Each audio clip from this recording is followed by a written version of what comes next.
Welcome to the Secrets of the Ages. This is part 1, chapter 1.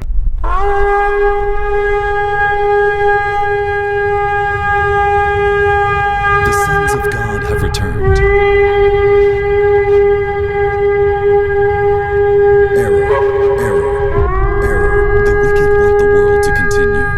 The righteous see the end coming. Change is coming, we can all feel it. It's the end of a cycle. The age of Aquarius 3D timeline breakdown. End times return of God. Whatever you call it. Our entire generation is fixated on an event that seems to be outside of our imagination. In these perilous times, who is the God we should call out to?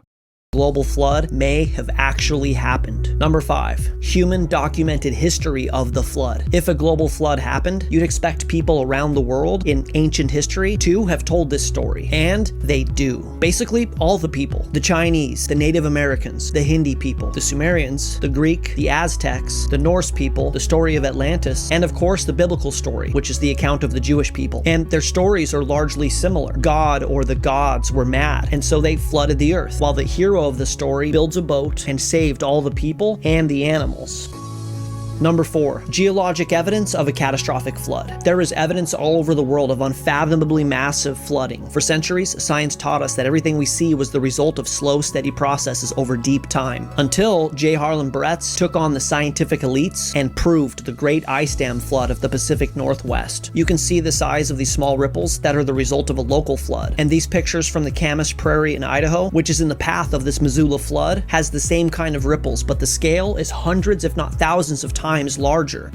Everybody knows the Niagara Falls. This is the Horseshoe Dam, compared to the Dry Falls Formation in Washington, also part of this Missoula flood. The water at the Niagara Falls rushes over the edge at 200,000 cubic feet per second, while the water at this Dry Falls Formation ravaged through at 300 to 400 million cubic feet per second, hundreds of times more water than the Niagara Falls. Imagine the scale. And now that we know that these formations were caused by catastrophic floods, science is finding evidence of these kind of catastrophic floods all over the world, including 2 that are larger than the Missoula flood.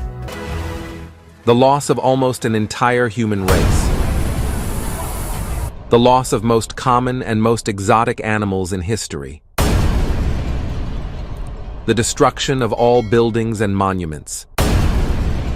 The washing away of forests and vast lands, endless rain and overflowing water. And the loss of a burgeoning and fledgling civilization. These are some of the events that mark the Prediluvian period. That is, the period before likely locations for Atlantis. For the sake of this question, let's assume that Atlantis wasn't just a myth, but rather a story that corresponded to actual events that have transpired around 11,600 years ago, which is the date Plato gave for the demise. Okay, so this is the cycle that our Earth goes in. We're going in a big loop in space with Sirius.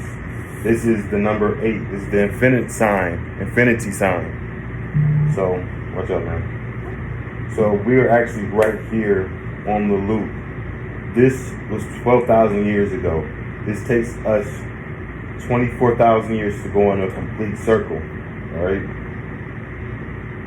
12,000. The world's most high-tech luxury bomb shelter located right here in good old Kansas, USA. Let's go take a look inside this $30 million bunker.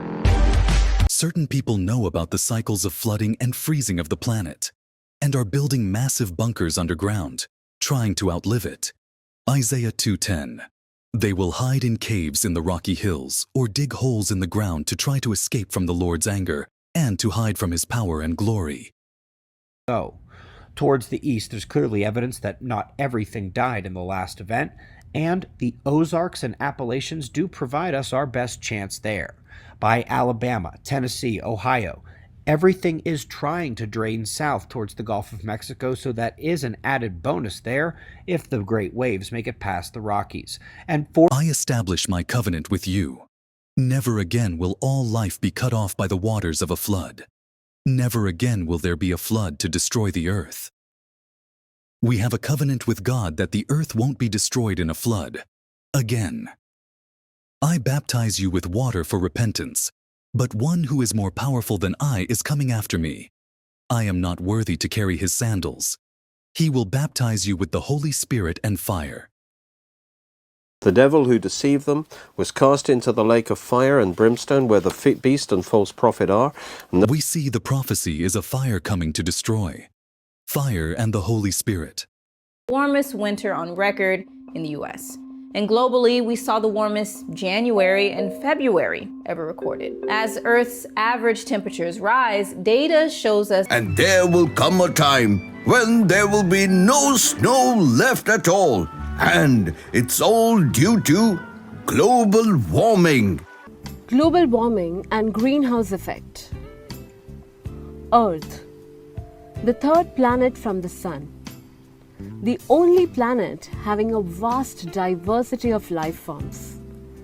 While other planets of our solar system are either scorching hot or bitterly cold, Earth has a relatively stable temperatures. What is that which is making Earth different? What exactly is making Earth such a favorable place to live on? It is the Earth's atmosphere, which is a thin blanket of air surrounding the Earth from all sides. This air is a mixture of many different gases. Just like an umbrella which protects us from sun and rain, this thin layer of air protects Earth from the harmful radiations from the sun. But this stable temperature is rising every passing year. Oceans are getting warmer. Significant shift in the climate is seen. Glaciers are melting. Why is all this happening? Earth is constantly bombarded with enormous amount of radiations from the sun, which we receive in the form of light and heat energy. These radiations, in the form of visible, ultraviolet, and infrared, have to first pass the Earth's atmosphere before reaching the surface. The ozone layer, which is present in the Earth's atmosphere, blocks some amount of harmful ultraviolet rays from reaching the surface.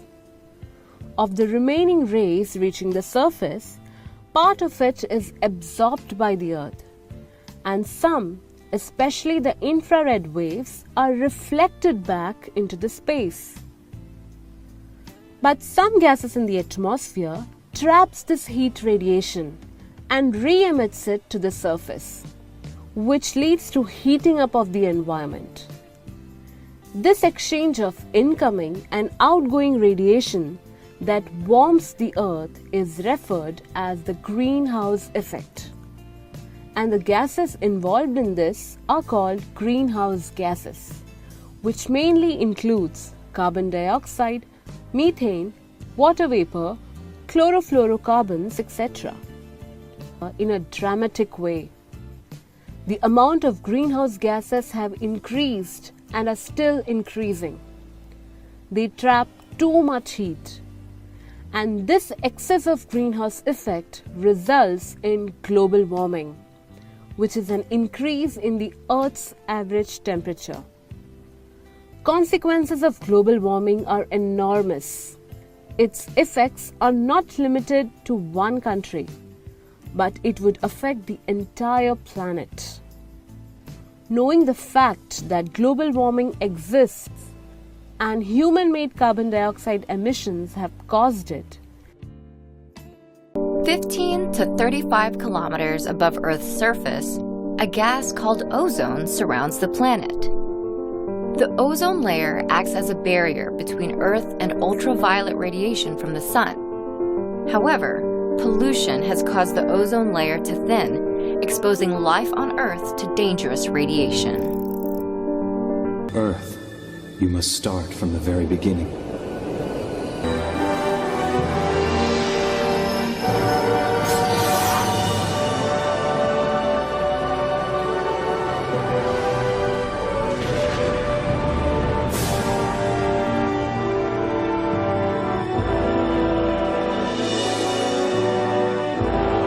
When God desires to evolve life on a planet, the first thing created is the ozone layer, which is the spiritual aura of the planet. Humans have an aura or electromagnetic field around us, and this is the first thing to develop when you are conceived. enters the egg, a breathtaking flash of light occurs exactly at the moment this new life begins. This fluorescent flash is the release of billions of zinc atoms. How bright and how long the flash lasts tells us how healthy and viable the embryo is. The human soul and electromagnetic field mirror the electromagnetic field around Earth. We are all born on Earth. This is why we call Earth the Mother, or Mother Earth. Now we will see how the transgression of God will bring down his fiery wrath. When you think about the North Pole, you don't expect it to go anywhere. And you certainly don't expect it to change places with the South Pole. That would just be wrong. Our magnetic compasses would all point the wrong way. We'd need to update our maps. Birds would probably be horribly confused. And yet, although they sound like something out of science fiction, geomagnetic reversals like this are real. They've happened before, and the process behind it might be a lot more dangerous than you'd think. To be clear, it's not the reversals themselves that are potentially dangerous, it's the buildup. During those times, the Earth's magnetic field, the shield around our planet that keeps us safe from deadly solar radiation, will drop to as low as 10% of its current strength, leading one group of scientists in 2021 to predict climate shifts and mass extinctions, and others to describe satellites being destroyed, electrical grids going offline, and deadly radiation raining down on us for hundreds or even thousands of years. Okay, so just like we have the cycles of flooding on the Earth, cooling on Earth, we have these cycles of the electromagnetic field, or the shield of God. The Bible calls God a sun and a shield. This is the sun and this is the shield. This shield weakens itself when we come around the turn in our orbit with Sirius. This is a normal occurrence. But there's a difference this time. There's a difference on the Earth over the past 12,000 years. An intervention by an alien species that's caused this shield to weaken much more than it should have. Congratulations. You've made it past level 1. Now this is chapter 2 in part 1 of the secrets of the ages.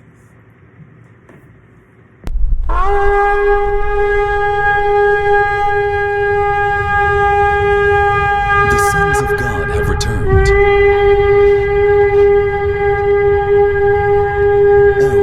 Error. The wicked want the world to continue. The righteous see the end coming. Change is coming, we can all feel it. It's the end of a cycle, the age of Aquarius 3D timeline breakdown, end times return of God, whatever you call it. Our entire generation is fixated on an event that seems to be outside of our imagination. In these perilous times, who is the God we should call out to? The Earth rotates on its axis every 24 hours. Around once in 27 days, the Sun also rotates on its axis. Its average distance from the Earth is approximately 150 million kilometers, 93 million miles. It is an average distance because the Earth's orbit around the Sun is not fixed. If we have a good look at our solar system and how it works, for instance, the Moon goes around the Earth in turn is rotating and orbiting the Sun. So it takes 365 days to go around the Sun. Now our Sun in turn is orbiting Sirius. Sirius being the brightest star in the sky and in the sector of Cancer. Most people have never heard of the orbit of Sirius or the changing ages, because our school system intentionally dumbs us down. First, I will show you the undeniable truth that we are locked in an orbit with Sirius. Then, you will know the importance of the changing ages and how to track the future. Nothing under the sun is new. All things move in cycles. They go around each other clockwise. And it takes 24,000 years. to do one circle. Okay? When we come close to each other like this, we're in the golden age. So it's a long time. It's about a good solid 10,000 years the golden age lasts. Then we start going to what's called the silver age because of the distance now. There's more distance, you see. They're parting from each other and they're saying goodbye. Bronze age. Dark age. Simple as that. You can see that. The first proof that we will look at is the elliptical shape of Earth's orbit. The orbit we go around the sun, and it's changing over a period of thousands of years. We're in an elliptical orbit around the sun. Let's put the sun here. So when we orbit the sun, it's not like this. It's not in the middle, and it's not a pure circle. It's a bit like that. It's important to remember that the sun is moving. This is what causes the elliptical shape of the Earth's orbit around it. Because by the time the Earth got back to its spot, the sun has already moved so many miles, and the Earth has to go farther to catch back up to that same spot.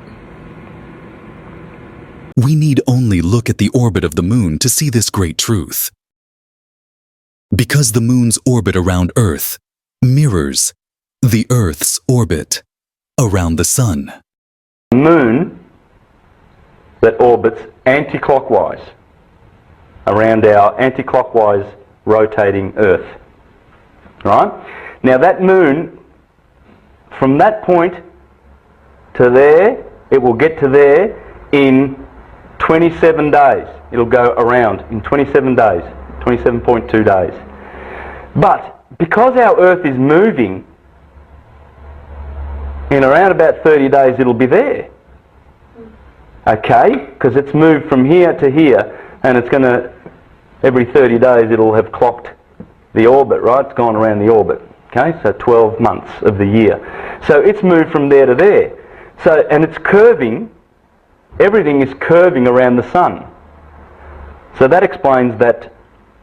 It should be easy to see now that the orbit of the moon is elliptical, because it must catch back up to the Earth's orbit. And the Earth is doing the same thing as it circles around the sun, creating the elliptical shape of the orbit.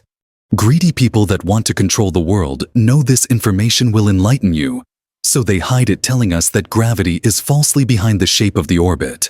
Space, and this is the sun. The larger mass that something has, the deeper actually pulls down space and time. Now you can see why we are actually go around elliptical and not just in a perfect circle around the sun. You see that the marbles actually gain speed when they get closer and slow down when they are farther away. That's why If that were true, the elliptical orbit would be constant until the planet ran into the sun because of gravity. But our elliptical orbit isn't constant. It fluctuates over thousands of years, from a perfect circle to an oval shape, then back again. This change is due to the orbit of our sun with Sirius. We go around the sun, and it's changing over a period of thousands of years. And put Sirius over here. These guys are getting sucked into each other so fast, they're travelling toward each other so fast that this is going on. And that's why you've got January the 1st here. That's a proof that we're in a binary with Sirius. If this is Earth and this is Sirius, the drag happens in Earth's orbit here, where it has the speed to catch back up with Earth as it's flying towards Sirius in space. So the orbit is elliptical because it's speeding. Okay? So when it's at its farthest spots, it slows down. Here, it goes fast. In the middle, it goes slow. It goes slow at the ends, fast in the middle. It's extremes, okay? So here, where we were just at, where we're exiting now, the orbit is much more circular, okay? Because it doesn't have that speed.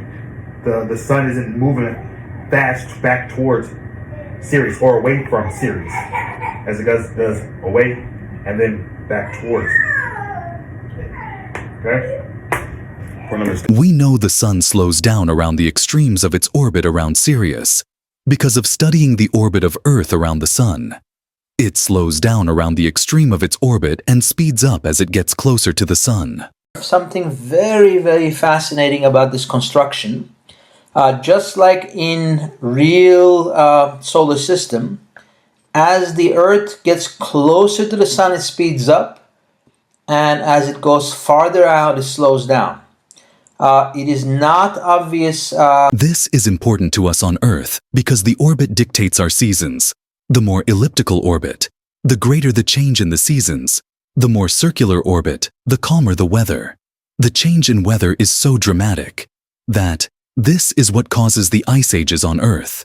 The point where the Earth is closest to the Sun is annually at the beginning of January. So in July the Earth is farthest from the Sun. This is summer in the Northern Hemisphere.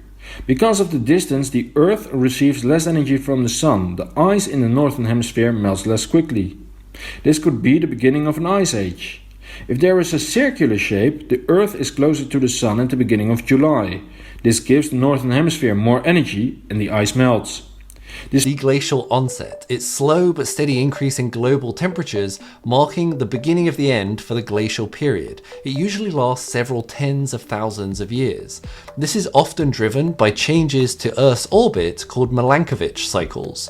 These predominantly relate to how the Earth is angled or orbiting around the Sun. Starting with eccentricity, it describes the Earth's orbit around the Sun and measures how much the orbital path deviates from a perfect circle. This can vary from 0, it's a perfect circle, to around 0.067. It's more of an oval or an ellipse. Currently, the eccentricity is around 0.017, so we are pretty circular in our orbital nature. When the eccentricity. Currently, our eccentricity is low. This means that the Earth's orbit is almost a circle. Now With this information, we can easily track the cycles of our planet. This information is hidden for a reason. When the Sun and Sirius are coming close together, or moving away from each other, the orbit of Earth becomes elliptical, causing the ice ages. At the extreme of the orbit, the farthest away from each other and the closest to each other, the orbit of Earth becomes circular, causing calm weather on the planet. Now let's look at the tilt. This will show us further proof that we are in a binary star system. And what happens is it kind of changes its tilt. Over thousands of years, it kind of goes back and forth and back and forth during periods of more tilt and less tilt. So over time, we can either be tilted more towards the Sun or not as tilted towards the Sun. So if this is the Earth, the tilt of it is what points to the different North Stars. So right now we have Polaris as our North Star because the tilt is angled towards Polaris. But because of the precession of the equinox, the tilt slowly changes and it will end up being pointed towards another North Star later on. And like you've probably figured out, the tilt is because we are getting dragged behind the Sun. We're getting dragged, so it's tilted, it's getting pulled. And then the tilt straightens itself out around the extremes, around the closest and the farthest point away from Sirius. The tilt straightens itself out because the orbit slows down. The Sun is literally moving so fast that it drags the Earth behind it, causing the Earth to tilt over on its axis. The tilt of the Earth changes because we are orbiting Sirius. When we follow the Sun in its orbit, we're getting dragged along, and the Earth has to speed to catch back up to the Sun. So that changes its orbit. The drag of it is what changes the tilt. At the closest and farthest parts of its orbit with Sirius, the Sun slows down like we learned. And that's what causes the tilt to straighten back out. So when the Earth is more tilted towards the Sun, the Earth is going to have more extreme seasons. Okay, so it can kind of go back and forth between 24 degrees and 22 degrees. Right now we're at 23.5 degrees, and this is the main reason that causes our seasons. When we're tilted towards the sun, we get summertime. When we're tilted away from the sun, we are having wintertime. And so if you're more tilted, you're going to have more extreme seasons. If you're more straight up and down, you are going to have less extreme seasons. Okay, so this axis that we're referring to is this line that goes through the North Pole and the South Pole. And that axis is more tilted. It should now be obvious that we are in a binary, sunlight is going to be more and extreme. the orbit of this binary controls the changing ice ages on Earth. Now we will see the ancients believed that we evolve or de-evolve along with these ages. You've heard of the precession of the equinox and the age of Aquarius. Let's learn more.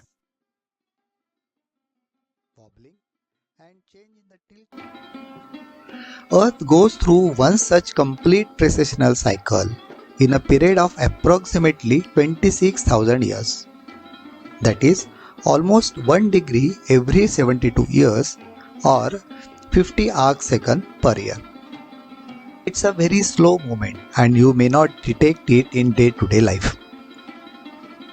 Let us place another dial on the ecliptic plane. It represents almost steady positions of all the stars and constellations. There are 12 constellations and 27 nakshatras we are familiar with.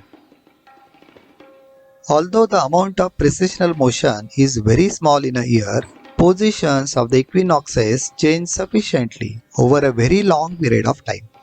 This positional shift of the equinoctial points is also known as precession of the equinoxes. Here, and then there's 7 other stars in the north that all... See, what happens is the North Pole... It's hard to explain, but all these 7... There are 7 stars in the very, very northern hemisphere, and Polaris is sitting closest now to true north. So Polaris is the pole star only for 2,000 years, right? Then it will go to stars like, there's a couple in there's Alpha Draco and Beta Draco, and there's a few more, but there are 7. And these, believe it or not, are more spoken of in prophecy than you would believe. You know, the Earth also goes through a cyclic wobble. It moves from its current position of the north pointing to the star Polaris to where the north points to the star Vega and returns to pointing at Polaris. The full cycle takes place between 19 Our North to Star switches from Polaris in 26,000 the age of years. Aquarius to Vega in the age of Leo and back again. These points marked that winter equinox and summer equinox of the great year. Currently we are in the winter, or the ice age, of the great year. The problem is, it's not cold. Our constellations are a celestial clock. In Western astrology, we are transitioning from the age of Pisces to the age of Aquarius.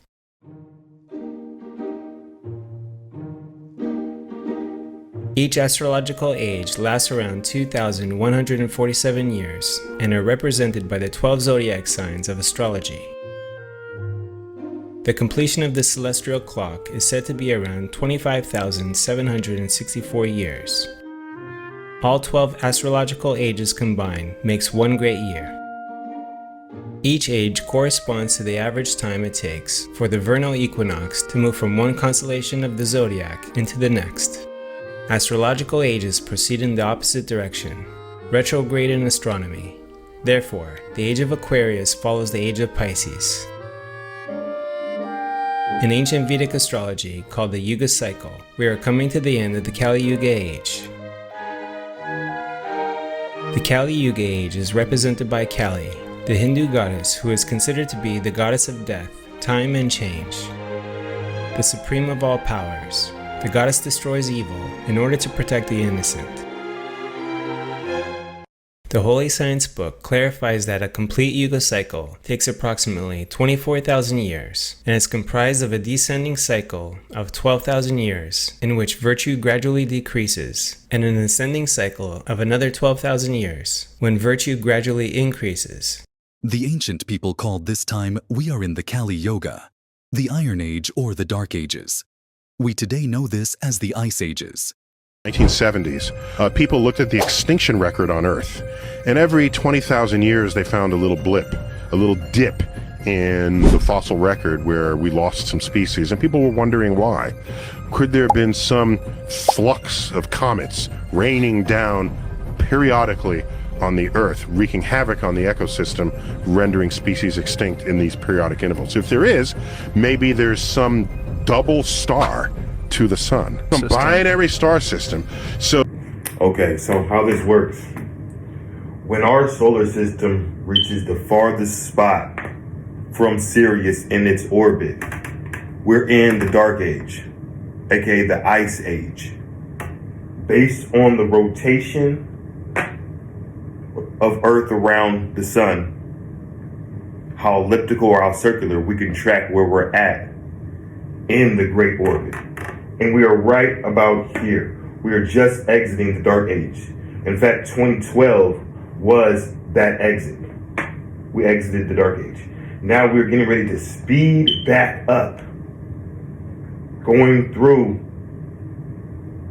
the different ages back to the Golden Age to meet up with Sirius. Okay? That's what we're going through. So every time we're down in the Dark Age, aka Ice Age, the planet freezes over. Just like on Earth, we have the winters and the summer cycles. These cycles happen to restore the planet, to cleanse the planet. Okay? So when our solar system, with sun leading its way, starts to head back towards Sirius, things are going to speed up. This starts going really fast, and we're going to get that drag on Earth. The planet's going to tilt over, and we're going to get that drag on it. And what's going to happen is it's going to be a lot of flooding. Every time this happens, there's a great massive flood. Okay? Right here's a flood, and right here is a flood. Right when we start to speed up, the Earth tilts over like a cup tipping over, and all the water spills over to one side of the planet. That's why there's more water in the southern hemisphere than the northern hemisphere. Because this whole way here, after the Great Flood, that flooded Atlantis, that Noah talks about, all ancient civilizations talk about, the Earth tipped over, and all the land masses, continents in the southern hemisphere got flooded. Okay? It tipped over and it flew back down to the extreme. Things bounced out, they slowed out around the peak of the Dark Age, which was 500 AD. That's when weather things changed and they balanced themselves. But we were also at the lowest human consciousness. 500 AD marked the Dark Ages, the peak of it. Now that we've turned back over and are flying back towards Sirius, the exact opposite is going to happen. We're going to have a polar shift, and the northern hemisphere is going to be flooded, where the majority of people are at. 90% of the human population is in the northern hemisphere, and it's going to die in this end time prophecy. Okay? This is real. Reverse, and it will go into a period of global warming. And we know that this has happened over time. We've looked at this graph before, how the Arctic temperatures kind of rise and fall. So through the ice cores, we've seen that global warming and ice ages are very natural, and they're also very cyclical.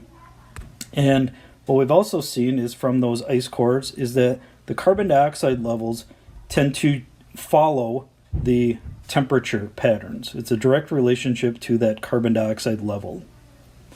Okay? Now, what we've seen in the last 150 years is that there's something that's not so natural happening here. With the start of the Industrial Revolution and humans burning fossil fuels, we see a sharp increase in the amount of carbon dioxide in the atmosphere. Okay? So that doesn't account for the current period of rapid warming, say in the last 100 years here, 1850 to 1900. But the last 150 years, we've also realized that the amount of incoming energy from the sun hasn't changed. So while we can't discard this entirely, it does play some role. It's only one factor of a very complicated system. And you notice I've broken down the number of carbon dioxide molecules that we're seeing increasing due to the Industrial Revolution, human activity. So this is something... Pay close attention to the very last line. It says we are supposed to be in a time period of cooling.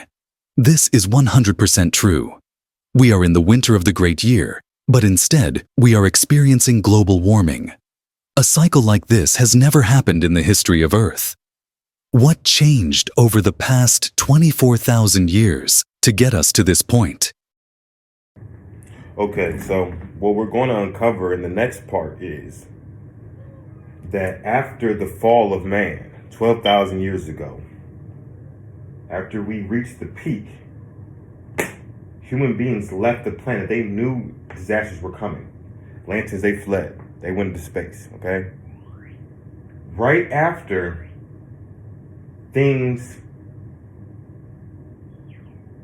basically started to go crazy, we have stories about an alien intervention on the planet, a genetic modification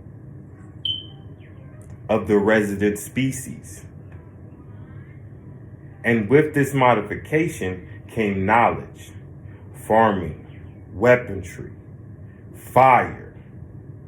And what we're going to uncover is that the actual burning, the actual farming is what created the CO2 hot pocket that we are experiencing now. Because we're supposed to be in the ice age. Things are supposed to be frozen over to cleanse the planet of the evil. But there was none. There was no ice age because of that alien intervention. Sirius has a planet around it called Nibiru. The Dogon, who we're going to learn about, spoke about a race of people, a race of extraterrestrials that gave them knowledge, okay? So not only are we about to shift back into the Iron Age and tip over, and actually, because okay, when you get into this Iron Age, this side of the Iron Age, because this is Iron Age 2, you're actually slowing down. But this time that we're entering the Iron Age, we're actually speeding up. So we're going to speed up back towards Sirius, and we're going to get a polar shift. You get polar shifts here and here. Polar shift. This is where those shifts happen. Right around the side of the turn. And this would be about 9,000 years ago. Okay? And that's when they give the time period of the flood. 9,000 years ago. Okay? So now you know the truth. Our planet is locked in an orbit with Sirius. This orbit controls the ice ages and the evolution and extinction events on the planet. We learnt that we should be in the ice age, but we are experiencing global warming due to complex extraterrestrial factors that we will discuss. Strap in. We're getting ready to unveil some of the deeper mysteries in chapter 3 of the secrets of the ages.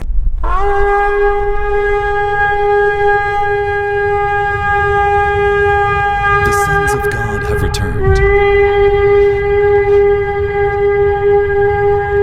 Error. The wicked want the world to continue. The Change is coming, we can all feel it.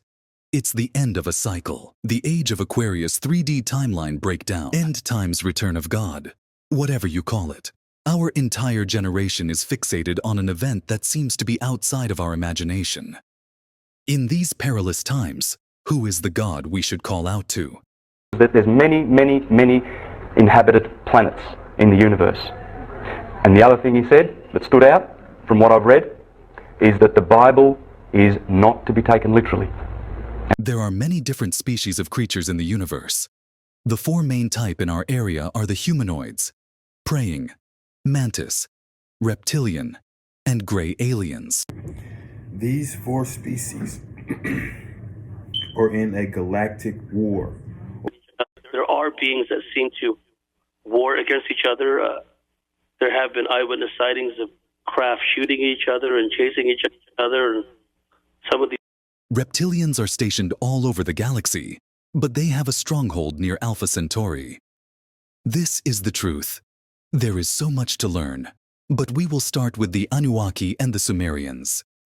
The Sumerian civilization, which emerged more than 6,000 years ago from the Stone Age, is credited with over 100 of the earliest advancements for a modern society. These include agriculture, science, medicine, mathematics, kingship, laws, courts, judges, schools, and essentially all aspects of society that were integral to its development.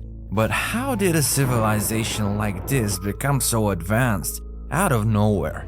Is it possible that they were held by another more advanced extraterrestrial civilization? According to the ancient Sumerian text. So if you look at Genesis, which is the generations of Isis, and the reason why is because Isis took an egg out of one of our cousins that was here, and she actually took genetic material out, inserted it into her womb, and took it to full term for 10 months and gave birth to the Adamu, according to the ancient text. And the Adamu means first man. It wasn't the first person. Deeper into Enki's role, especially concerning humanity's origins and development.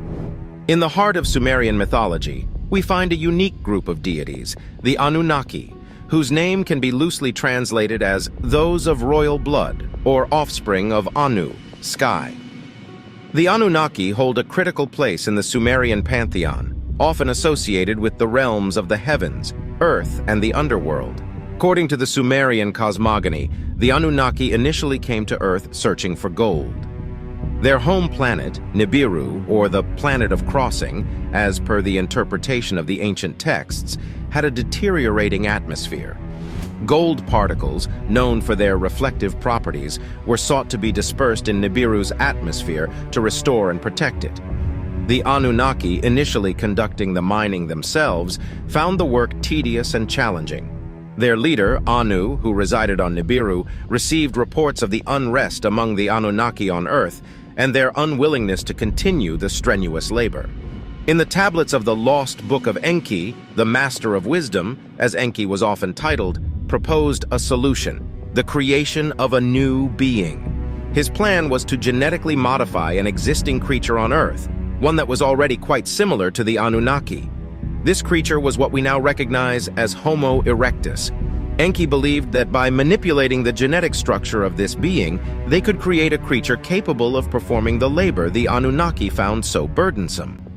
This solution would not only resolve the gold mining issue, but also potentially curb the increasing descent among the Anunnaki on Earth. Thus, the idea of creating primitive workers using genetic manipulation was conceived, propelling Enki into the heart of one of the most intriguing and controversial narratives of human origins. His wisdom, knowledge of biology, and genetic manipulation, presented in these ancient tales, further define Enki's role as a master shaper of life. Delving further into the ancient Sumerian narratives, we arrive at the pivotal moment of the genesis of mankind, the creation of the Lulu Amalu, or primitive worker. The ancient texts, including the Lost Book of Enki, detail a compelling and intricate process behind this creation. In these Sumerian accounts, the term Lulu Amelu translates roughly to mixed worker. This name itself implies a level of genetic amalgamation, suggestive of the extraordinary procedures the Anunnaki are said to have employed. So there was a war in heaven between the Anunnakis and the reptiles. When the human beings began to increase their numbers on the earth, and daughters were born to them, the sons of God looked and saw that the daughters of humans were beautiful, and they married as many of them as they chose. Verse 4. The Nephilim were on the earth in those days, and also afterward were the sons of God. Genesis chapter 6b. Genesis 6 and 1. And this is the book of Enoch, first book, chapter 18, verse 8. And now the giants who are produced from the spirits and flesh will be called evil spirits on the earth, and their dwelling will be on the earth. Evil spirits have produced from their bodies, because they are born from men with their beginning and primal origin is from the holy watchers. So they are born from men, but their primal origin is from the holy watchers. This is talking about the genetic modifications that was going on earth before the flood. What we are dealing with is a vicious cycle. Something must be done.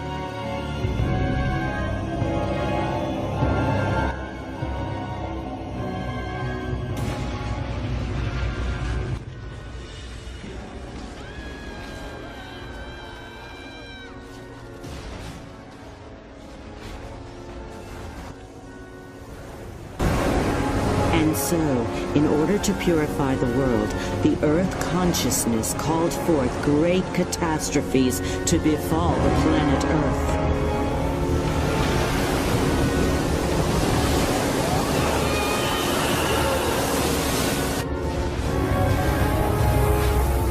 Human beings could no longer survive there, but neither could the inhabitants of hell.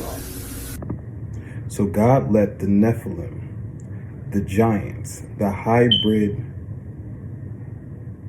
race of human beings, get destroyed by the flood because of their evil. So, the Anunnaki genetically modified a race of human beings that went extinct during the last floods. But it doesn't stop there. There are stories about an extraterrestrial presence genetically modifying humans all over the world. Let's go to the Dogon to learn more. The Dogon tribe knew about Sirius B, and they knew about this in ancient times. They knew about this long before we even had the capability of creating observatories. They had a verbal handed down history for thousands of years that the Nomo came from a planet that orbited Sirius B, which is a star that ran out of fuel. They came to Earth and they began, these are Nomo or Anunnaki people. They came to Earth and they taught them the orbital periods of their trinary star system, that's Sirius. They taught them all the information about the planets in our solar system, the shapes, the sizes, the colors. And so they had all this advanced wisdom they claimed they got from the Nomo. And they still have that same exact history to this current day. The Dogon had advanced information on the star Sirius. Most people perceive it as one single star. However, in reality, Sirius is a binary stellar system consisting of two space objects, Sirius A and Sirius B.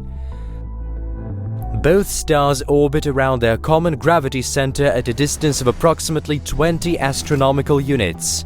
Just to compare, this is only 1 astronomical unit more than the distance from Uranus to the Sun. Their orbital period around the gravity center is 50 years. Sirius A is the main component. It is a visible star of spectral type A1, which has long been perceived as the only star in the system. It is about 2 sun masses, with the radius exceeding that of the Sun by 71%. Due to its close proximity, Sirius A is one of the easiest objects for amateur astronomers. The star is 8.6 light-years away from our system, and its brightness is 25 times as intense as that of the Sun. In addition to its superiority over our main star in terms of its dimensions and mass, this celestial object also beats it in the temperature level, which may reach 9,940 kelvins on its surface, as opposed to only 5,778 kelvins on the Sun. Sirius B is a white dwarf star. It's a dead star that's incredibly dense. 1 teaspoon would weigh over 1 ton. The NASA discovery seems to confirm that the ancient tribes people have somehow acquired detailed information about a star that is invisible to them. So how did they come to this knowledge, which we observe to be true in large part? The really strange thing about the Dogon tradition is that it dates back to before the era of astronomical instruments. The knowledge existed for many centuries before Sirius B was even known. During his time with the Dogon, Griel observes them conducting strange rituals to mark the passage of the invisible star. Even though they cannot see it, they seem to be able to predict its movement. Captivated by their secrecy and profound knowledge of the cosmos and the universe, he spent some time among them to gain their trust. When they decided to reveal their secret knowledge to him, an elder named Ogotameli communicated with the Frenchman for 32 days. During this period, he showed maps of the starry heavens engraved on stones. He spoke very accurately of the structure of the solar system, the existence of the satellites of Jupiter, the rings of Saturn, and others. Many of the things shared with Gerol by the elder have been subsequently revealed by scientists. Dieterlein pointed out that a number of astronomical data held by Aborigines in past centuries were unknown to Western scientists until the 20th century, referring to ancient drawings of the constellation Sirius created by the ancestors of the Dogon. But even if we accept the thesis that the astronomical knowledge of the Dogon has ancient origins, how was it acquired? The teachers have come to Earth sometime in the past to teach them things that they would otherwise not know. According to the Dogon, the teachers live on a third star near Sirius B. This third star has yet to be discovered. But gravitational studies of the star system suggest that it might exist. We can actually scientifically examine the idea that there's this third star in the Sirius system. And a paper was published in 1995 that showed that perhaps there is a third companion star, and it has an orbit of about 6 years. The knowledge of Sirius was given to their ancestors by the extraterrestrial amphibians Homo, who came from the region of the star Po Tolo. This is how the star system of Sirius is set up.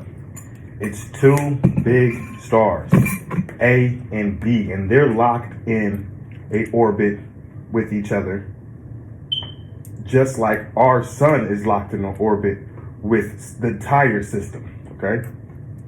These two take 50 years to go around each other. At the same time, that hidden Sirius C is a gigantic planet that circles around the smaller of the 2 stars, Sirius B. It takes 6 years for Sirius C to go all the way around Sirius B one time, okay? This planet is called Nibiru, heaven, the realm of the gods. This is the homeland of the Nomo, the planet of the gray Anunnakis.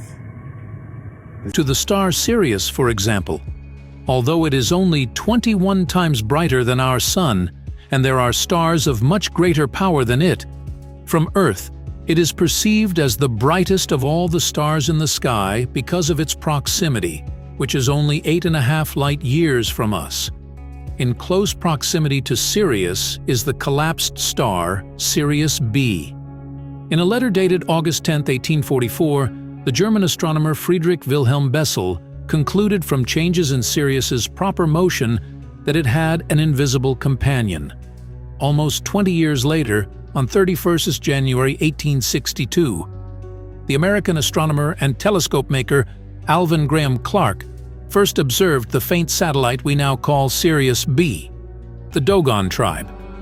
They described the universe as infinite but measurable, and full of many Yalo Ulo, or star systems, including the one containing our sun.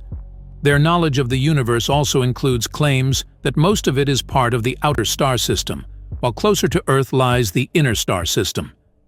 The stars included in the inner system have an effect on life on Earth and play an important role in human history, including not only Sirius, but also Orion, Pleiades, and others. From this planet come our gods, species of aliens that created or genetically modified us in the past, giving birth to the Homo sapien. Or should I say Nomo sapien? Associates the origin of life with the star Sirius B, which they call the Potolo, or seed star. According to them, creation started from there to us. Naturally, many of you will find this hard to believe, but we must pay particular attention to one fact. The Dogon knew of Sirius B long before its scientific discovery, including its high density and small size, which they explain by the existence of sagala, an extremely dense metal unknown on Earth. They also understand the complex elliptical orbit that Sirius and Sirius B form. This knowledge is even recorded in stone star charts dating back more than 5 centuries.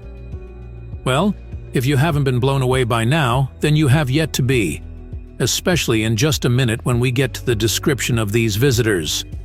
Before that, though, we continue with something even more interesting. The Dogon claim that Sirius B has an orbital cycle of 50 years relative to Sirius. Well, guess what? It was only recently confirmed by astronomers that this cycle is 50 years and 15 days. They also believe that Sirius B rotates on its axis in a time equal to 1 solar year, a detail for which modern science still has no data. Furthermore, the Dogons speculate about the existence of a third body, called by them Ema-Iya, which could be a small star with a planet or a large planet with a satellite. Astronomers call this supposed body Sirius C. The interesting question is how people with such a standard of living could have obtained such knowledge without using any kind of measuring or magnifying equipment.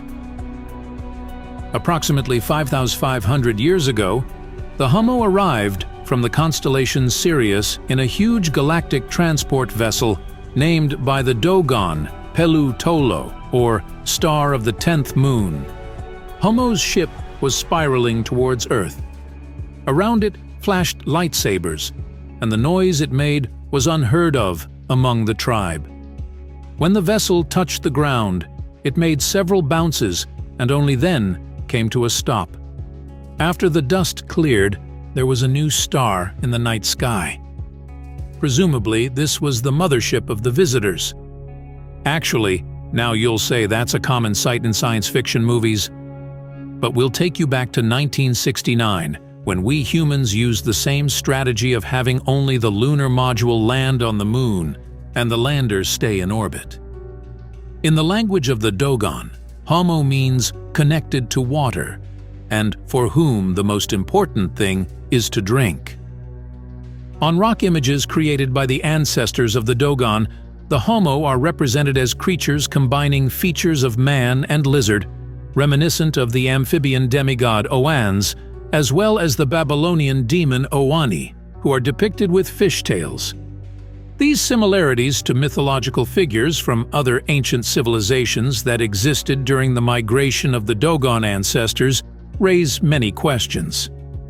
The descriptions of Homo bear a remarkable resemblance to the Akkadian amphibian Ee, the Sumerian god Enki, and the Egyptian goddess Isis, depicted as a siren in religious art. According to ancient lore, which we have already examined many times, it was from these creatures that human civilization began, presenting themselves as key figures in the mythology and cultural heritage of various peoples. Following this trail, we looked for similarities in other cultures, and were surprised. Yes, there are traces of these visitors in more ancient cultures, also pointed to as the cradle of civilization. In ancient Egypt, sages praised the star Sirius, which was associated with the goddess Isis. The temple at Dendera was erected in her honor, and so designed that on New Year's Day, the rays of Sirius would penetrate through a specially created opening directly into the interior of the sacred chapel. From here we again draw a parallel that takes us back to where we started, with the Dogon. The temple at Dendera and what goes on inside is very reminiscent of a ceremony performed by an ancient tribe called the Squeeze.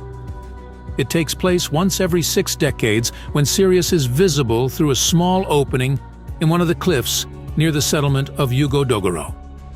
The ceremony lasts a full 5 years and is timed to a specific point in Sirius's orbit. Around 36,000 years ago, there is a war going on in heaven. The Bible talks about the war in heaven. The devil and his dominions warred against God. This is the war. There's a war going on in space.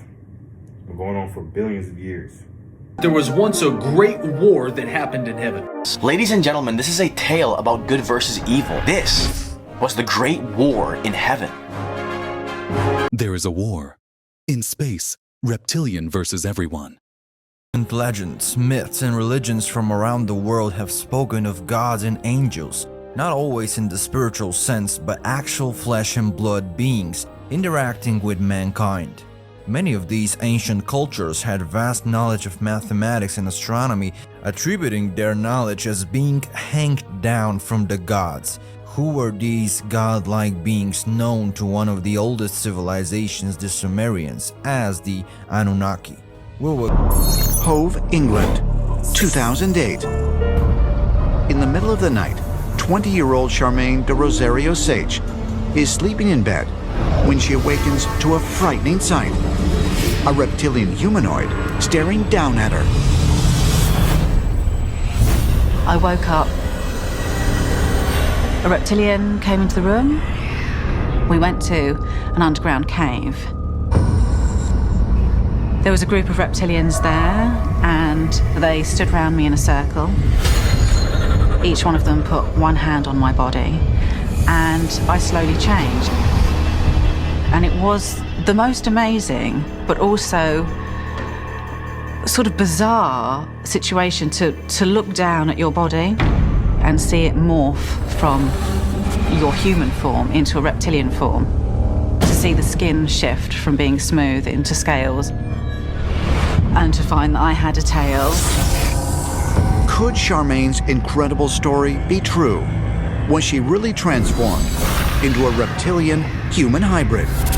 Charmaine claims she learned from her abductors that all humans today are byproducts of alien genetic manipulation. Some more than others.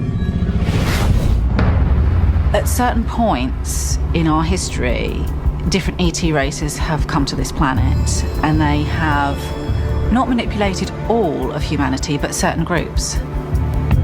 The reason and agenda for alien intelligences to be on this planet manipulating humans and animals is because there are wars out there between different types of intelligences about territory.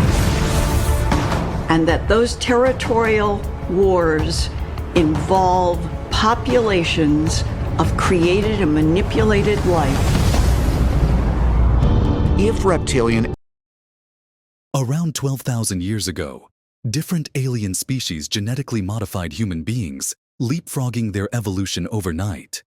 We will see how this genetic modification is affecting us today. But first, where is God while all this is happening? There's deeper levels of understanding we must go into in chapter 4 of the secrets of the ages.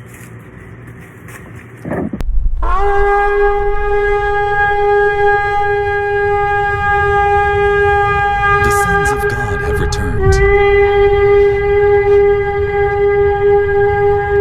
Error. The wicked want the world to continue. The righteous see the end coming. Change is coming, we can all feel it.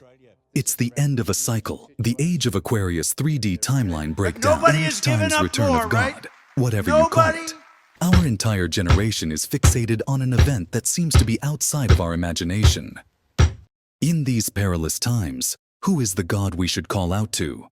Jesus is the Son of God, the light of the world, the risen Savior, who will come again, as it does every morning, the glory of God who defends against the works of darkness, as he is born again every morning, and can be seen coming in the clouds, up in heaven, with his crown of thorns, or sun rays.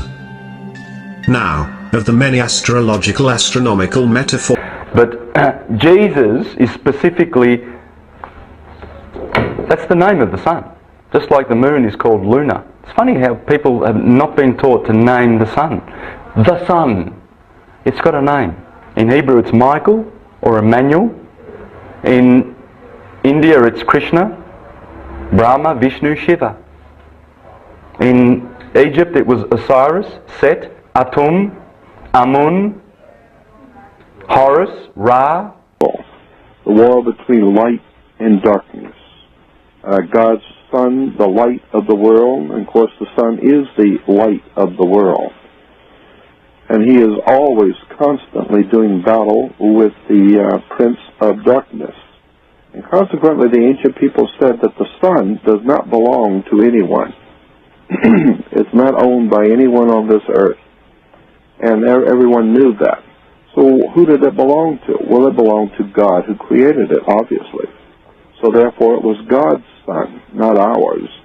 So God's sun was, of course, the light of the world. He was in the myths of the Greeks and in the Bible, these characters always turn up. The main characters are always the sun and the moon, which goes around our earth.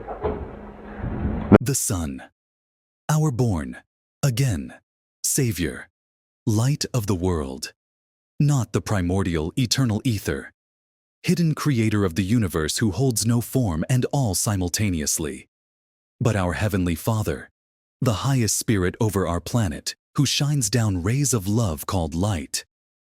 This is why Jesus in early occult art is always shown with his head on the cross, for Jesus is the Son of God, the light of the world.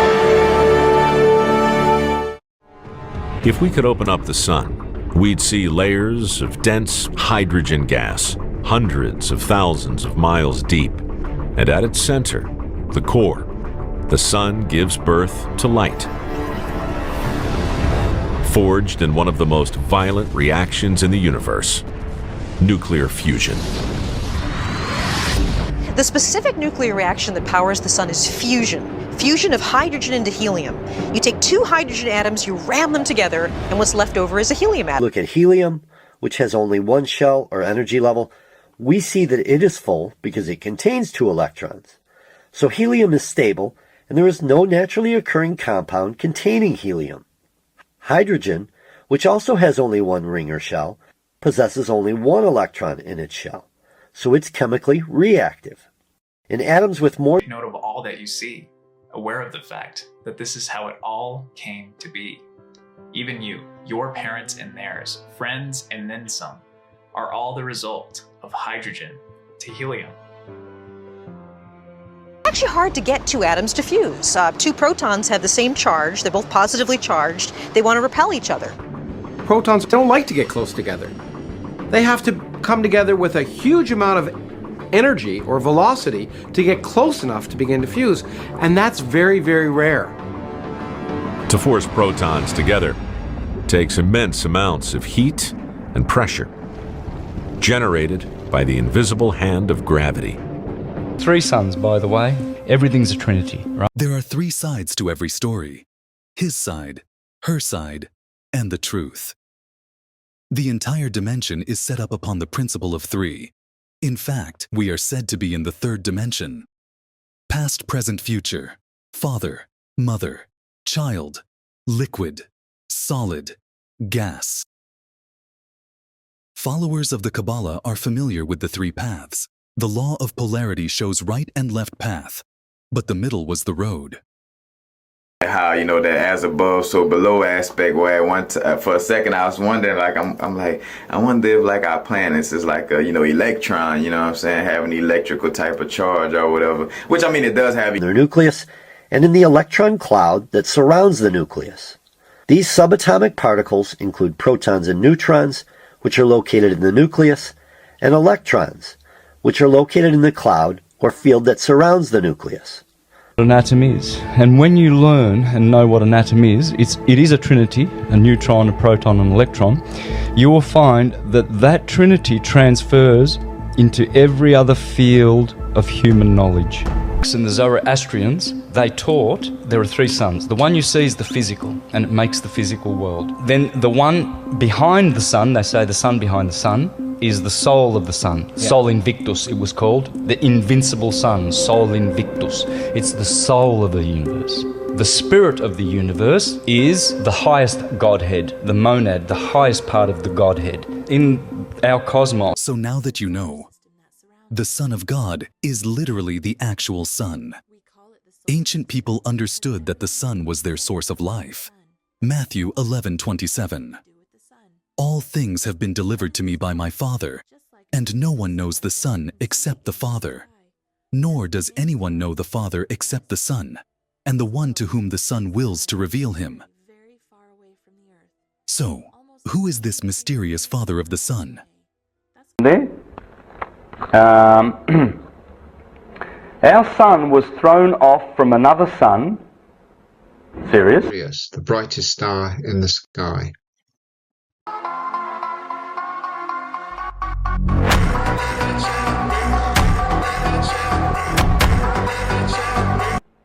They go around each other clockwise. And it takes 24,000 years to do one circle. Okay?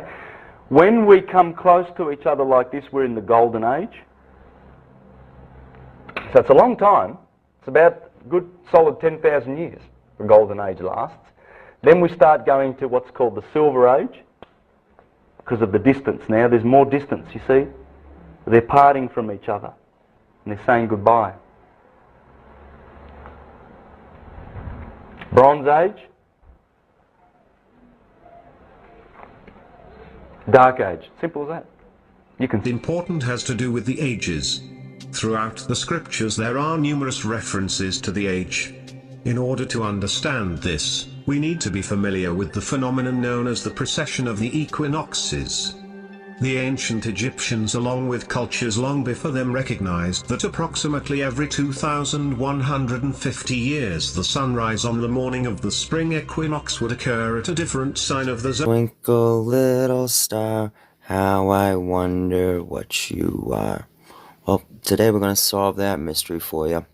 It's the same star that's been on your Christmas tree the whole time. The brightest star in the sky.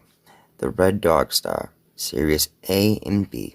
The so-called brown dwarf star is kind. If we have a good look at our solar system and how it works, for instance, the moon goes around the Earth in turn is rotating and orbiting the sun. So it takes 365 days to go around the sun. Now our sun in turn is orbiting Sirius. Sirius being the brightest star in the sky and in the sector of Cancer, right near Gemini. It is in a binary with our star. This is a map of the orbit of Sirius and our sun in the great year. The closer the Earth gets to Sirius, the more we are influenced by Sirius energy. In the beginning of Virgo, the first age, our sun and Sirius are at the closest points of the orbit with each other. This is said to be a distance of 1 light year away from each other.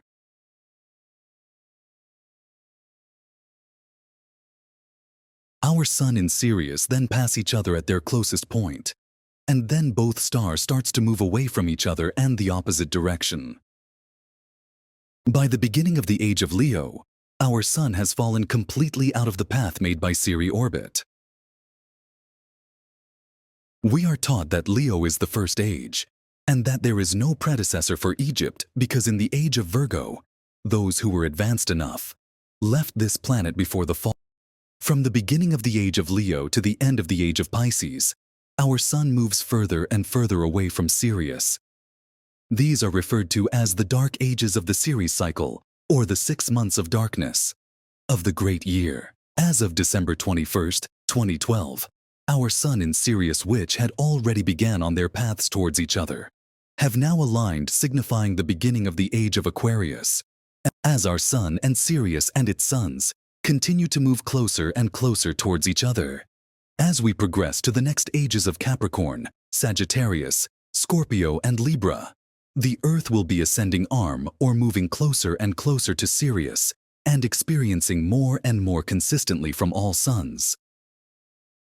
Until our sun and Sirius finally orbit each other at the closest point, which brings us back to the beginning of the first age, or the age of Virgo.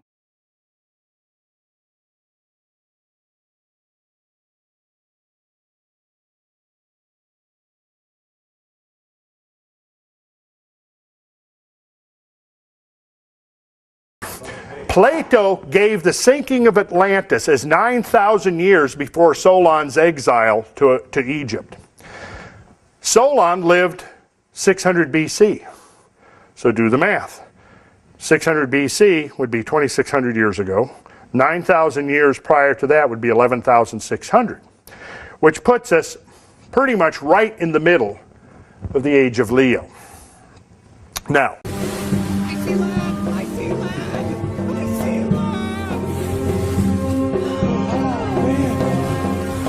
after the disappearance of the Mu continent, El Cantare's light descended onto the continent of Atlantis in the Atlantic Ocean.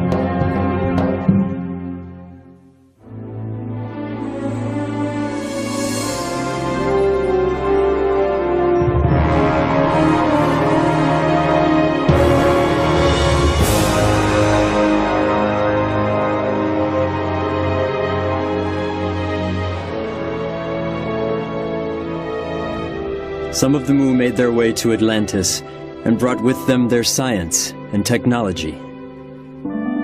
The civilization of Atlantis reached its peak when Thoth, the Great Master, descended to the continent around 12,000 years ago.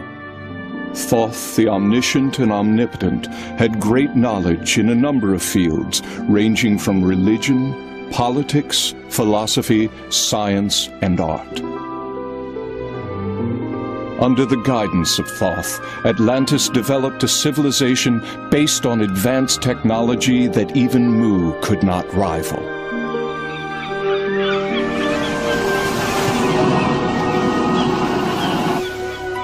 Thoth then cast the light of wisdom upon his people, which accelerated the progress of civilization. After which, the light made its way to Egypt, then to Greece, and then to Rome. It became the original source of Western civilization that blossomed later in history. So the light of El Cantare, which reincarnated as Lamu and then again as Thoth, descended to the Andes to become the king of the ancient Incan kingdom. Our Father, who art in heaven, hallowed be thy name. Thy kingdom come. Thy will be done, on earth as it is in heaven. Now that your eyes are open to the truth, the hidden secrets of the ages, you can consider yourself and initiate. Initiate to a mystery school where each degree gets stranger. Our star, the sun, was born from Sirius the Father billions of years ago, and is being pulled by the Sirius star system through space as a parent system. This eternal loop is what creates the changing ages on Earth. The beginning of an age is marked by the destruction of previous ages. During the age of Leo, humans will reach peak consciousness and ascend as a group. Last time this happened, the Atlanteans left the planet. 2012 marked the crossing of the galactic plane. Sirius is now turned on its loop and headed back towards Earth, marking the reawakening of higher consciousness. Here's one fact that proves that we're in a binary that Walter Crittenden presents, and that is the fact that Sirius, now a bright blue star, 2,000 years ago, was red. How do we resolve this matter? How do we understand what happened with Sirius 2,000 years ago? Well, it was exactly 2,000 years ago that Sirius turned blue, because when, let's say this is our Earth, okay, our sun, and this is Sirius, and they're moving away from each other. Moving away is the Doppler effect called red-shifted. So those bodies that are red-shifted, are moving away from us. Blue is coming towards. So Sirius must have, 2,000 years ago when it changed colour, it must have turned that corner and then started, and now it's coming toward us as blue. Simple as that. It cannot be any other reason. For an observer, if a star was moving towards them, the light waves produced by the star in front of the star would be compressed together, giving high-frequency light waves. High-frequency visible light is of a blue colour, so we call this blue shift.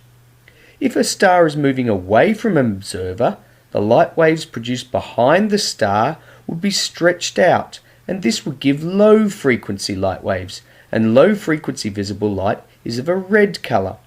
This can be seen with stars when we look out in the universe, that the stars have a red tinge or red shift as we call it, showing that all the stars are moving away from us.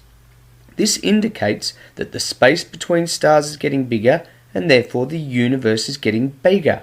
Now that we know the Father and the Son, we must meet the Mother, the Holy Spirit, the dark matter, the ether, the zero-point blackness, zero space, the Higgs boson.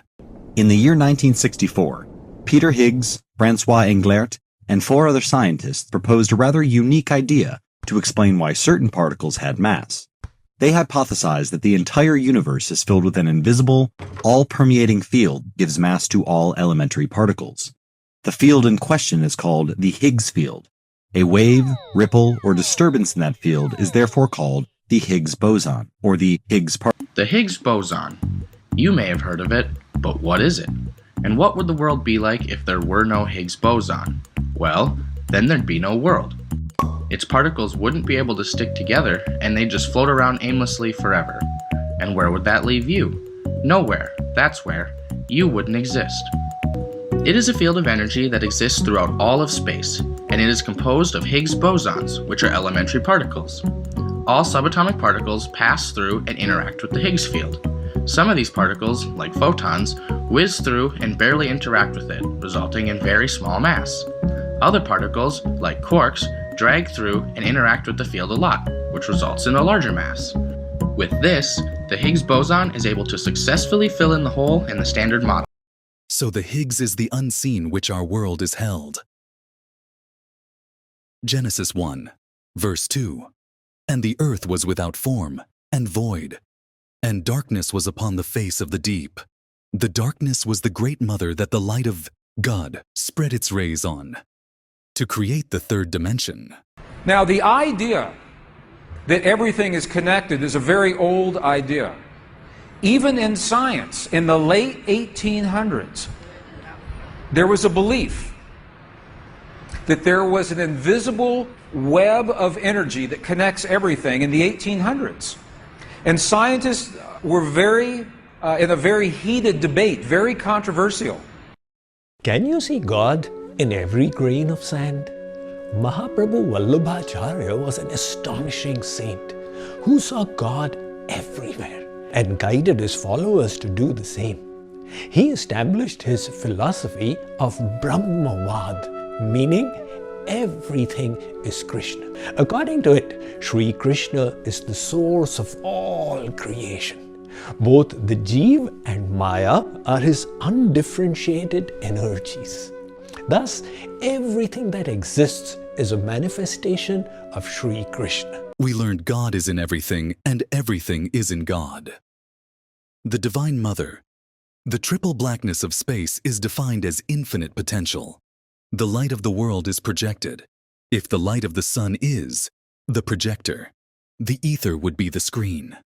Light can be broken up into different types, and we call the whole family the electromagnetic spectrum. So even when it's dark, light is still all around us. Light can be created by making an electron oscillate. This creates an oscillating magnetic field and an oscillating electric field, which we call an electromagnetic wave or light. We often represent light as a wave. Just like water waves, light has a wavelength, a frequency, and a speed.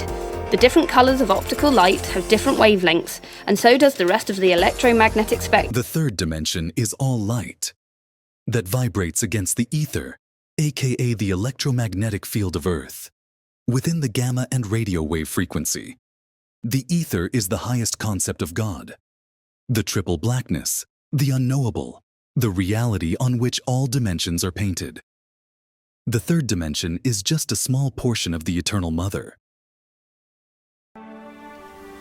Evidence shows that worship to a feminine deity dates back thousands of years to early civilizations all around the globe. Though these settlements had no communication with one another, they all worshipped a feminine deity. The feminine deity was known by many names, including Goddess or Divine Mother, and her force ruled from both within and outside of all things. These cultures recognized her force archetypally as a great mother due to its ability to perpetuate existence and instill the traits of compassion, harmony, love, and sharing. If this exists, as we seem to be getting closer to understanding it does, what would that do? What would that mean? It may mean we'd be able to unlock limitless energy. Let me just put it that way. It may be that we would understand the next secret of the universe, that we would know, we'd be another step closer to knowing where we came from. We'd be another step closer to understanding the universe itself, which is ultimately quite a mystery to us. What is this Higgs boson God particle? At the very, very beginning of the universe. See, people here, as a matter of fact, I'm in Los Angeles. People at Mount Wilson, not far from here, notably Edwin Hubble, noticed that all the stars, everything's moving apart. So he reasoned that everything was all together at one time, and this would be the Big Bang. Well, at that time, it is speculated by mathematical, elegant physical reasoning that everything was kind of one thing. But then after the Big Bang, things started to separate. Things started to take on different properties. So that pure energy, like light, has no mass. The particles of light have no mass. The particles that make up you and me, like you've probably heard of protons and neutrons and electrons, they have mass. And do you know why? No. No one really is sure why. But it could very well be that there's an exchange of particles. Nowadays, we view these things as particles. We do experiments to detect particles, and you detect particles. Protons are made of quarks, which are held together with gluons. No kidding. And so it could be, it's very reasonable that these other particles all exist in this ether that would be called, named after Peter Higgs. Right. That is then infused with little particles that give them mass, that help them have mass. So let's... that we perceive out there in the universe is a small fraction of the matter that exists. We see and feel the atoms, the electrons and the quarks via the protons and the neutrons. These particles dominate our experience of the universe because they are strongly interacting. They tug and push at each other via the electromagnetic and the strong nuclear forces. But there are other matter particles that interact only weakly, and so we don't see them even though they're insanely abundant. Roughly 100 trillion neutrinos emitted by the sun pass through your body every second, but you don't notice them because they rarely interact with the electrons and the quarks that make up the atoms that make up you. And then there's dark matter. Congratulations, you have seen the truth of the Trinity. The three-headed God, electricity, magnetism, and light are the three forces that create the third dimension. The Son, the Father, and the Mother. Now that you got the basics, it's time to talk about free energy and the reptilian mind matrix of the Moon. Large Hadron Collider, or LHC. The fact that they're charged is the key to making this work. Two positively charged particles will repel each other, same with two negatively charged ones. That's the key to letting us use electromagnetic fields to push these protons around. Let's take a look at how the LHC does this. The LHC isn't an entirely new machine. Instead, it's built out of the bones of every previous particle accelerator built by its operators at CERN. Over the years, CERN has built several of what were the biggest particle accelerators of their time. Now, those earlier accelerators help speed up the protons and put them on the way into the LHC. Protons start off by traveling down a linear tube where electromagnetic fields give them a constant push forward. From there, they enter into a series of loops, with each loop giving a bit more speed to them before they're injected into the 26-kilometer-long ring of the LHC. The 26-kilometer-long tube is packed with magnets. Some of these magnets help keep the protons moving straight as they head down the tube. Others help impart a bit of a curve so that they go around the circular path of the LHC. The tube. When did the Large Hadron Collider go live? 2007, I think it was, or 2008. It's so long ago. How large is it? How large is it's? The It's 27 kilometers, so what's that, about 16 miles? Well, it's a big tube, and it accelerates protons around in a circle, both ways. One beam goes one way, one goes the other way, and they go around 11,000 times a second, very close to the speed of light, 99.999999% the speed of light. And then we cross the beams and collide the particles, and in those collisions, you're recreating the conditions that were present less than a billionth of a second after the Big Bang. So we know that physics. When the two colliding protons get very close and overlap, an energetic gluon is emitted from each of the protons. The two high-energy gluons merge in a dramatic event. In the very energetic gluon fusion, several things can happen. Sometimes, the fusion of the two gluons can result in the production of a Higgs particle. The Higgs particle can decay in many ways, among others, into two photons. The advantage with this decay is that as photons approach each other, the protons have been accelerated to very high energy, practically the speed of light. When the particles collide inside the particle accelerator for a brief moment, a miniature universe is created. A mirror projection of our universe. In a lower frequency, basically a dirty mirror. We know at the peak of the Golden Age, man goes to heaven as a group, aka space exploration. Now we learn that at the lowest of the Bronze Age, man goes to hell. A lower version of our reality in which the reptilian will be relocated. Scientists claim they are using nuclear fusion, the process of combining atoms, for energy. But God gave us free energy. So what are they really up to? Reduces your electromagnetic field. Now, all pyramids were connected to each other as a part of a giant magnetic grid. Now, these pyramids are missing their capstones. If those capstones were found, we would have a functioning electric grid. But instead, we have 5G towers being erected all over the world, which are detrimental to biological life forms everywhere. And they must be 1,000 feet away from each other, which is very near, compared to the pyramids around the world being connected across continents. Free energy is real, and it's being suppressed. And that the Great Pyramid is situated within a whisker of latitude 30.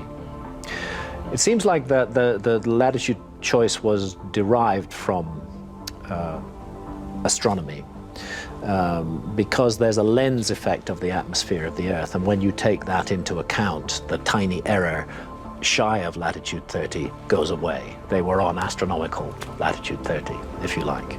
Seems like a very deliberate choice because it's not a random latitude. It's 1/3 of the way between the equator and the North Pole. This is just one of the many ways, I feel, in which the Great Pyramid deliberately and purposively speaks to our planet. The next way it does that is that it is aligned. If you take upon yourself the project of building a pyramid and aligning it to true north, south, east, and west, you wouldn't make any error at all. There is an error in the Great Pyramid. It's tiny. It's 3/60ths of a single degree off true north. This is almost eerie precision because the scale of the monument is so huge. This thing is 481 feet high. It has a footprint of slightly more than 13 acres. It weighs 6 million tons. It consists of 2.5 million individual blocks of stone. You're taking that whole gigantic mountain of stone and you are aligning it within just 3/60ths of a single degree of true north. We're not talking about magnetic north, which varies. We're talking about astronomical north, the true north of this planet. It's a very remarkable thing, and that's the north of this planet. Once again, the Great Pyramid is speaking to the Earth. Could the pyramid be revealing something else? On a scale of 1 to 43,200, the dimensions of the pyramid give you the dimensions of this planet. In other words, if you measure the base perimeter of the Great Pyramid and multiply it by 43,200, you get the equatorial circumference of the Earth. And if you measure the height of the Great Pyramid and multiply it by 43,200, you get the polar radius of the Earth.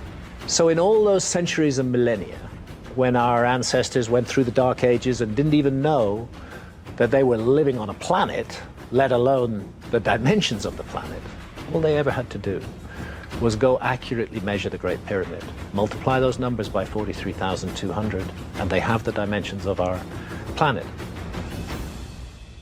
Could this be the Pyramid? There's King's Chamber, Queen's Chamber. There's a beautiful big King's passageway there, and then it shoots off there to the Queen's Chamber, and then it comes down here, and there's the entrance there. There's some underground stuff going on down here, right? This is the one without the top. The all-seeing eye is supposed to sit in there. By the way, that represents ether, and this is fire, earth, air, and water. Okay, ether, fire, earth, air, and water. That's what the pyramid's telling you. That's the ether. It's uncapped for a reason. Yeah, well, it has too, yes, but when it's placed back on there, you will see this thing is going to come back to life very, very soon. Even the Bible talks about it. In Isaiah, it says, there will be a monument built by the Lord in the heart of Egypt, on the border of Egypt, because it is on the border. Lower Egypt was everything from where the pyramid is. There's the Nile Delta, and there's the Mediterranean. The pyramid's right there. That was Lower Egypt. This is Upper Egypt, where Thebes is down here, and Luxor, and here is Cairo, and the pyramids on the Giza Plateau. That is in the middle of the land of the Lord. It will come back to life, and we will know what it was all about very soon. Exterior was made of material that insulates electricity. The interior was made of material that conducts electricity. The chambers were made of material that creates electricity. The next piece of evidence is the pyramid's ability to focus EM energy. In 2018, scientists used radio waves at different frequencies to see if the Great Pyramid would interact with electromagnetic waves of a resonant length. Their experiments proved that in a resonant state, the pyramid can concentrate electromagnetic energy in the internal chambers as well as under its base. Resonance in the pyramid can be induced by radio waves with the lengths ranging from 200 to 600 meters. The closer to 200 meters, the more dramatic the effect. A year after that, in 2019, Eric Wilson published a paper called A Large-Scale Thermal Acoustic Generator. The paper describes how, when granite and other rocks are vibrated, electrons will migrate through the rock and up to the surface. By combining science and music, the builders of the pyramid created a power-generating machine tuned to the natural harmonic of the Earth's vibration that primarily comes from the tidal energy created by the moon's gravity. This technology, created thousands of years ago, could generate unlimited clean energy. But how did they get the energy out? That brings us back to Tesla. His Wardenclyffe Tower idea that the Great Pyramid was a power plant is not new. It was first proposed in the 1970s. It was, and is, considered a fringe theory. Limestone can carry an electrical current. Tour limestone can't. Interior chambers were built with a rare type of granite called rose granite, also brought from hundreds of miles away. This granite has a high concentration of silicon dioxide, also known as quartz. When quartz is compressed or even just moved, it creates a charge called piezoelectricity. One face of the quartz will have a positive charge, the other will have a negative charge. Connect the two faces together and you have an electrical circuit. Because of this property, quartz is used in all kinds of modern devices like watches, clocks, TVs, GPS units, and on and on. To charge a watch that uses quartz, all you have to do is shake it. And if you've ever used a barbecue lighter, the voltage is created by a quartz crystal. The King and Queen's chambers were built with granite that is 85% quartz. The tunnels and passageways are also lined with quartz-rich granite. If pressure was applied to all this granite, it would generate a tremendous amount of electricity, turning the pyramid into a giant power plant. And there's proof that this is exactly what happened. Science. One of the most compelling cases comes from Christopher Dunn. He believes the process starts in the subterranean chamber. Below the pyramid are aquifers. As water moves through the underground cavities, sound waves are created. The frequency of these waves resonate with the Earth's natural vibration. As those waves move up through the pyramid, a process is used to magnify focus, and convert the sound into energy. The Queen's Chamber was used for a chemical reaction that created hydrogen, and there's substantial proof of this. There are two interior shafts that lead to the Queen's Chamber. The northern shaft has traces of hydrochloric acid. The southern has traces of hydrated zinc chloride. Combining these two chemicals creates a volatile reaction that generates hydrogen, a lot of hydrogen. This hydrogen gas would flow from the Queen's Chamber through the horizontal passage and into the Grand Gallery. The Grand Gallery is also made of granite. As the hydrogen gas builds up, the pressure compresses the granite, creating electricity. This electricity also ionizes the air, increasing conductivity. Within the Grand Gallery were 27 or 28 pairs of resonators that would vibrate and emit sound. The hydrogen atoms would organize themselves into waves in sympathy with the sound waves of the gallery. These sound waves further excite the stone, creating even more electricity. Acoustic engineers have determined the gallery resonates at 440 Hz and naturally emits an F-sharp chord. 440 Hz and the F-sharp chord have been connected to a lot of woo-woo ideas, but there's a reason for that. It's considered a sound that resonates in harmony with the earth. The builders of the pyramid knew this. Longtime Mac users will recognize this sacred chord. At the top of the gallery is a small shaft leading to the King's Chamber. The opening is 8.4 by 4.8 inches. This is the perfect size for hydrogen microwaves to pass into the King's Chamber, which also resonates at 440 Hz and F-sharp. Above the King's Chamber are 5 layers of granite beams, stacked and separated by air gaps. This is called the relieving chamber because it was believed that this interior structure relieved the weight of the pyramid. That's not what it does. The beams are smooth on 3 sides, but rough cut on the top.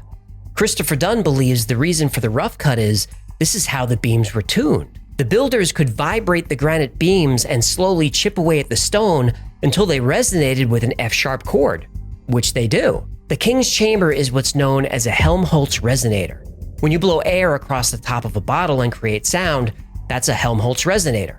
Change the volume of liquid in the bottle, or change the volume of stone within the chamber, you change the pitch.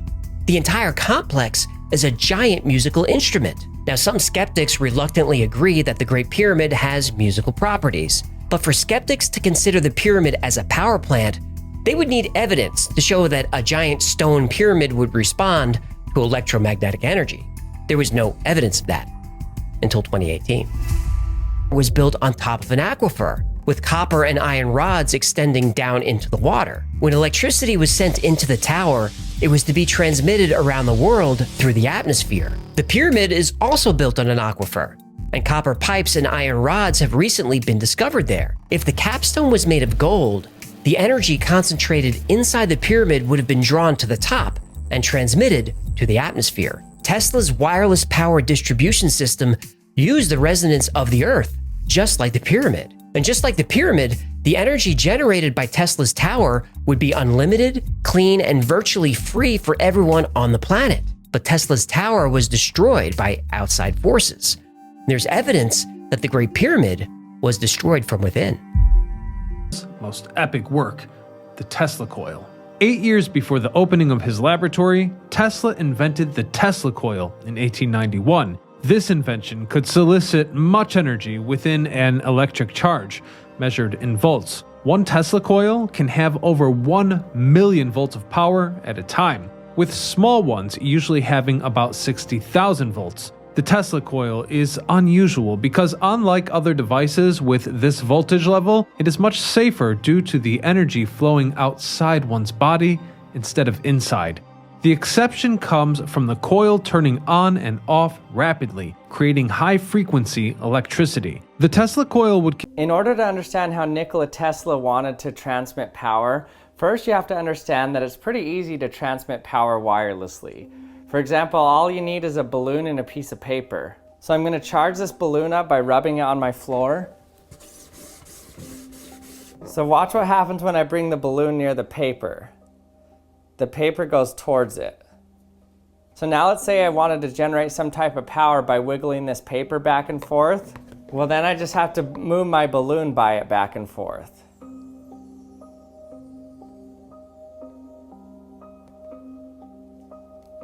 You can see that you can easily transmit power, meaning it took... The U.S. power grid is a modern wonder. Painstakingly built over a century by connecting a complex network of power plants and transformers using more than 450,000 miles of high-voltage transmission lines. The actual electricity comes from places like this. This is Niagara Falls and the location of the largest hydroelectric power plant on the East Coast. The hum that we're hearing right now is literally the sound of power, 115,000 volts.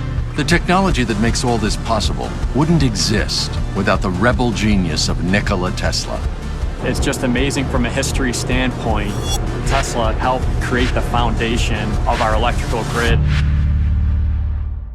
Nikola Tesla's incredible career began in 1884 after he boarded a ship to the United States. The blow in the War of the Currents was delivered by Tesla when his AC power system made its international debut. It was Thomas Edison's worst nightmare. Everybody assumed that Edison would get the contract to wire it and to power the first World's Fair powered by electricity. And to everyone's surprise, Westinghouse, using Tesla's patents, won the contract. And I think to really appreciate how important that moment was, you have to think back to what it was like at that time. The only way to light your home was with a candle or with a gas lamp. So you come to the World's Fair and flash, I mean, literally 100,000 light bulbs lit up. I mean, nothing like this had ever been seen before. It was truly transformational. By the time Thomas Edison returned from the 1893 Chicago World's Fair, he was in a rage. He counterattacked Tesla's success by launching a brutal smear campaign, one of the nastiest in the history of American industry. Edison had already lost, but he didn't accept it. Edison published pamphlets that warned about the dangers of AC power. His associates electrocuted dogs and horses and even an elephant on the streets of New York to try to convince people that AC power was too dangerous and should not be used. In addition to executing animals, Edison promoted the idea of an AC-powered electric chair to provoke fear about the dangers of Tesla's AC current. But the campaign of terror could not derail the brilliance of Tesla's work. Undeterred and in possession of the superior technology, Westinghouse and Tesla set out to light America. Studied this for a number of years. It seems to be related very much to do with the idea of the music of the spheres, the idea that there is some kind of connection between the primal tones of the universe itself and their relationship to the creation of form and structure in the physical world, and that to somehow attune and enhance this connection, that certain proportions have to be constructed into the design of the pyramid and also the geometry of the landscape itself. And these seem to reflect the musical intervals, in particular those which are known as the perfect fourth, which has a ratio of 4:3, and those known as the perfect fifth, as a ratio of 3:2, one of which is an inverse form of the other. If nuclear power plants, don't they, the process is using that nuclear energy to create steam to operate turbines and... Yeah, basically all of our electricity today comes from essentially, most of the electricity is coming from turbines. So you heat water, the water makes steam, the steam turns the turbine, and the turning turbine generates the electricity. It's a matter of where do you get the energy to boil the water. That's what it comes down. Is it coal? Is it oil? Is it nukes? Is it wind? Is it hydro? And a man-made energy crisis, ultimately designed over the decades by power-hungry governments, wealthy politicians, special interest groups, big oil, and greedy energy companies that are making record profits, billions off of our fossil fuel reliance, while the general public suffers the consequences of what decisions were made for them, self-serving decisions that were not in the best interest of the people. It didn't have to be this way, though. Things most certainly could have been done differently by embracing alternative energy sources 100 years ago. Now you may be thinking, wait a second, we're actually embracing alternative energy sources right now. We're working hard to implement solar technology, wind turbines, other non-fossil fuel energy alternatives, as well as a big push for electric car use. But it just takes time to get a solid system in place, right? Subjective assessment that science can give today. And it starts here. We've reached 1.2 degrees Celsius of global mean surface temperature rise, the warmest temperature on Earth over the past 100,000 years. We have just scratched on 1.5 degrees Celsius as an annual mean in 2023. But what worries us most is this.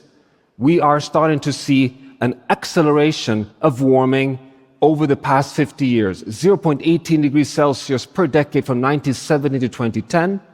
But then from 2014 onwards, it abruptly jumps up to 0.26 per decade. And if we follow this path, we will crash through 2 degrees Celsius within 20 years and hit 3 degrees Celsius by the year 2100, a disastrous outcome caused by us humans. But it's not only carbon dioxide. Any parameter that matters for human well-being and our economies look the same. Here you have it, linear change up until the 1950s. We go into the great acceleration, and this is what we're seeing across overconsumption of fresh water, the 6 max extinction of species, over-eutrophying our freshwater systems with nitrogen and phosphorus, all of it undermining the stability of the planet. As if this was not enough, we are seeing that this is now causing impacts across the entire economy. Currently, we're supposed to be in an ice age, but it's warm outside because of fossil fuel emissions, turning the CO2 in the atmosphere into a basic hot pocket.